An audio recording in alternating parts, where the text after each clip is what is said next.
A Cultura informa. Entrevista ao vivo.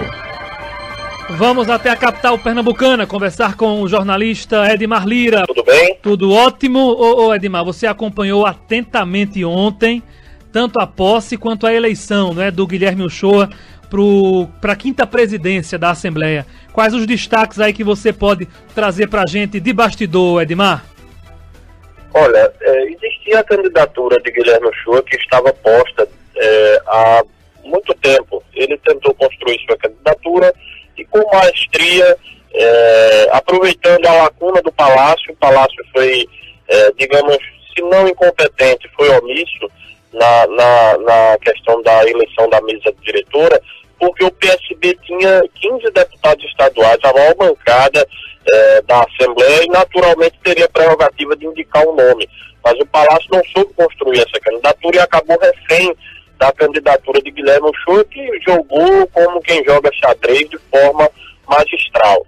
Foi, digamos assim, genial e deu um checkmate no Palácio, viabilizando aí sua candidatura, independentemente do Palácio. O Palácio não conseguiu dividir os louros da vitória de Guilherme Uchoa com ele.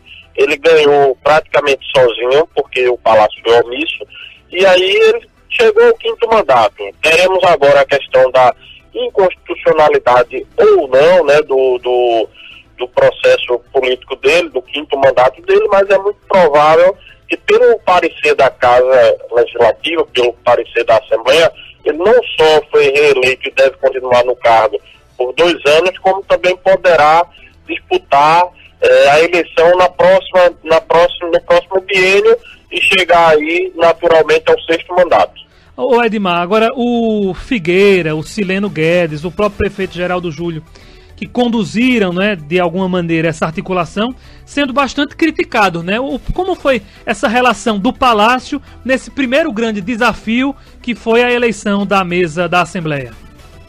Olha, o Palácio foi uma sucessão de desastres, né? Primeiro que o governador Paulo Câmara, ele até o momento ainda não se impôs como governador. Ele não fez jus ao cargo que ocupa. Ele é o maior líder político de Pernambuco. Não importa o seu histórico, não importa se ele já disputou eleições, ele, pelo cargo que ocupa, pelo fato de ser governador de Pernambuco, ele é o maior líder político do estado. Mas, infelizmente, o governador não tem se portado como tal, deixando que alguém menor que ele, o caso do prefeito Geraldo Júlio, que é menor politicamente do que ele, principalmente pelo cargo, querer dar as cartas no governo do estado. E aí ele acaba perdendo o controle. Geraldo Júlio mostrou que não tem o traquejo político que Eduardo Campos tinha, achou que seria o maior líder da Frente Popular, coisa que ele não é, ele não pode ser, pelo fato de ele ser prefeito do Recife e não ser governador de Pernambuco. Ele não é. O maior líder de Pernambuco tem que ser Paulo Câmara. A partir do momento que Paulo delega essa função, terceiriza essa liderança política, deixando que Geraldo queira mandar mais do que deve mandar, deixar que Figueira faça essa articulação política, quando já na campanha já havia ruídos dentro da campanha de Paulo Câmara sobre a condução de Antônio Figueira na campanha. Então deixa nas mãos de Figueira e de Sileno Guedes, que também é uma pessoa que existem algumas ressalvas perante a Frente Popular, o próprio PSB, existem ressalvas sobre a condução política de Sileno. Então, a partir do momento que ele deixou nas mãos dessas pessoas, era uma crônica de uma derrota anunciada.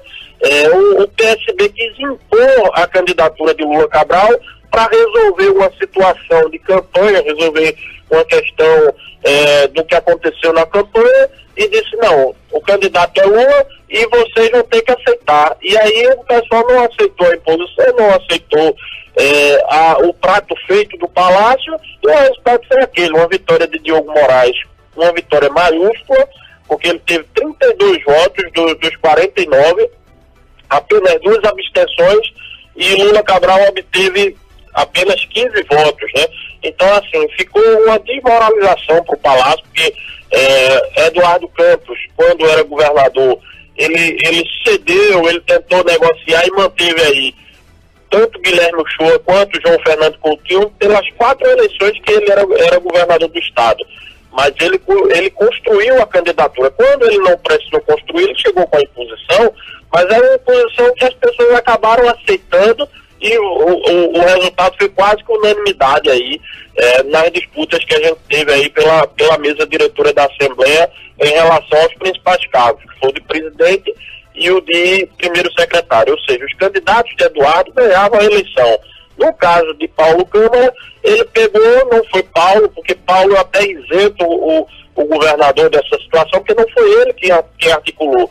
Ele deixou a critério de Antônio Figueira e foi o desastre que a gente esperava que isso ia acontecer, já estava praticamente desenhado que iria acontecer, porque foi mal conduzido, foi mal elaborado, não houve conversa, até chamar Fred Oliveira, que é um secretário de articulação política do Recife, que é uma questão municipal, entrar no circuito para que pudesse agir em virtude aí de uma eleição da mesa diretora. Não teve sentido. O próprio André Campos, que tem uma relação muito boa com a casa e é o secretário executivo das Relações Institucionais, ele entrou no circuito ao final do processo, já um pouco antes da votação, mas aí já era muito tarde. O Palácio que chamou Diogo Moraes e disse: Diogo, tu não é candidato, retira sua candidatura que a gente vai de Lula Cabral. E isso aí, os pares da Assembleia, os colegas de Diogo, não gostaram dessa postura e acabou dando esse troco, e a tendência é que daqui por diante a relação Palácio e Assembleia seja uma relação cada vez mais conturbada, e com o governador não tomar as rédeas da situação e tentar aí ou uma substituição à Figueira ou colocar aí tentar construir uma relação junto aos deputados, ver o que é que está havendo de errado por parte da condução de Figueira para poder ajustar e não ter novas derrotas daqui por diante. Edmar, um grande abraço, obrigado pela participação, boa tarde. Eu que agradeço, um abraço a você, Hélio, e a todos os ouvintes da Rádio Cultura. Conversamos com o jornalista direto da capital pernambucana, Edmar Lira.